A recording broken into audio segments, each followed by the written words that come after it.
आज हम आप लोग के लिए ईद स्पेशल मटन की एक बहुत ही ज़बरदस्त और डिलीशियस सी रेसिपी लेके आए हैं, जो कि बहुत कम मसालों के साथ बनकर तैयार होगी, लेकिन टेस्ट में उतनी ही ज़्यादा लाजवाब होगी।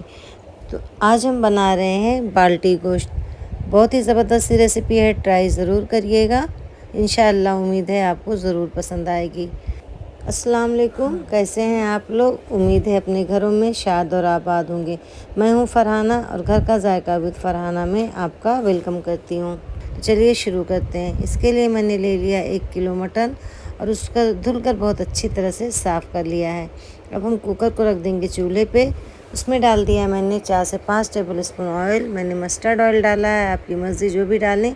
और जब तेल अच्छी तरह गर्म हो जाएगा तो उसमें डाल देंगे ये साबुत गरम मसाले, जिसमें 2 तेज़पत्ता, 2 बड़ी इलायची, 1 दालचीनी का टुकड़ा, 4 से 5 लौंगे और 3 छोटी इलायची हमने डाल दी है। जब ये कड़कड़ाने लगेगी तो उसमें शामिल कर देंगे हम प्याज।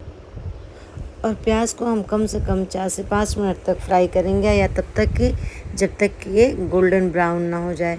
बहुत ज़्यादा डार्क ब्राउन हमें नहीं करना है, इसे बस लाइट ब्राउन ही करना है। तो प्याज हमारी ब्राउन हो चुकी है। अब हम इसमें शामिल कर देंगे मटन। तो मटन हमने डाल दिया है, अब इसे हम भूनेंगे। सारा प्रोसेस हमें फुल फ्लेम पे ही करना है। तो हम मटन को अच्छी तरह से भूनेंगे जब तक कि इसका कलर अच्छी तरह से चेंज ना हो जाए, कम से कम 5 से 7 मिनट तक। तो देखिए कलर चेंज हो चुका है और मटन भी अच्छी तरह से भुन रहा है। अब हम इसमें शामिल कर देंगे अदरक लहसुन का पेस्ट। तो हमने 2 से 3 टेबल स्पून के करीब अदरक लहसुन का पेस्ट डाल दिया है। इसे डालकर हम मटन को भूनेंगे। मटन को भूनते हुए कम से कम 7-8 मिनट हो चुके हैं। अब हम इसमें शामिल कर देंगे 2 कटे हुए टमाटर। और टमाटर को डालकर भी हम इसे तब तक की भूनेंगे जब तक कि टमाटर बिल्कुल अच्छी तरह से सॉफ्ट ना हो जाए और बिल्कुल गल कर मिक्स ना हो जाए। इस तरह से आप थोड़ी देर इसको कवर कर दें और कवर करके फिर भूनें। इससे टमाटर हमारे बड़े आसानी से गल जाएंगे और मटन भी बहुत अच्छी तरह से भुन जाएगा।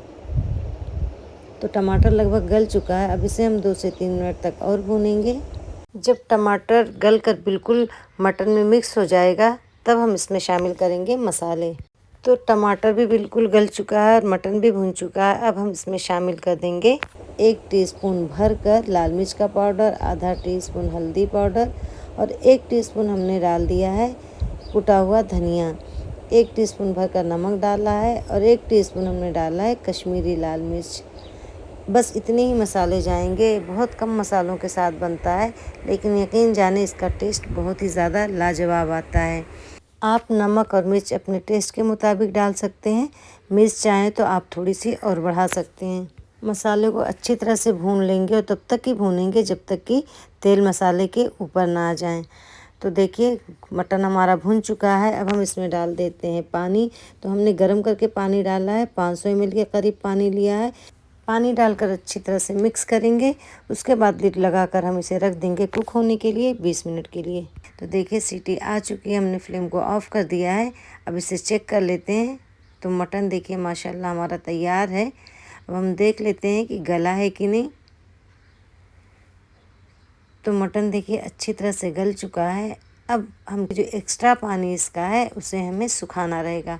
तो हम सबसे पहले इसमें हरी मिर्चें काट कर डाल देते हैं। तो हमने 6 हरी मिर्चें काट कर डाली हैं।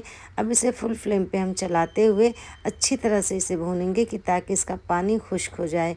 एकदम ड्राई नहीं करना है, लेकिन लुटपुटा सा हमें बनाना है। लुटपुटी सी इसकी ग्रेवी आएगी, सूखी थिक सी।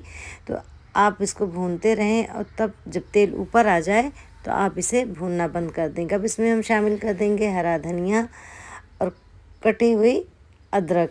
आप जूलियन में अदरक कट कर लें, इससे इसका फ्लेवर बहुत ज़्यादा ज़बरदस्त आता है। इसे मिक्स करेंगे और 1 से 2 मिनट तक हम और भूनेंगे। तो देखिए मटन हमारा भून चुका है।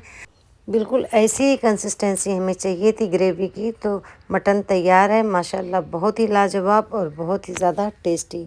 आप इसे ट्राई ज़रूर करिएगा। हम इसे सर्व करेंगे बाल्टी में, क्योंकि ये बाल्टी गोश्त है तो जाहिर है इसे बाल्टी में ही सर्व करेंगे। आपके पास बाल्टी नहीं है तो आप किसी भी चीज़ में सर्व कर सकते हैं, टेस्ट तो वही आना है। ऊपर से डाल देंगे कटी हुई अदरक और हरा धनिया। इसे आप नान से खाएं, राइस से खाएं, रोटी से खाएं, चपाती से खाएं, हर तरह से ये बहुत ज़्यादा टेस्टी लगता है। अगर मेरी ये रेसिपी आपको पसंद आए तो लाइक शेयर सब्सक्राइब करना ना भूलें और बेल आइकन को भी ज़रूर प्रेस कर दें ताकि मेरी हर आने वाली वीडियो का नोटिफिकेशन आप तक पहुंच जाए। मिलते हैं एक नई सी और अच्छी सी रेसिपी के साथ। दुआओं में याद रखिएगा। तब तक के लिए मुझे दीजिए इजाज़त। अल्लाह हाफिज़।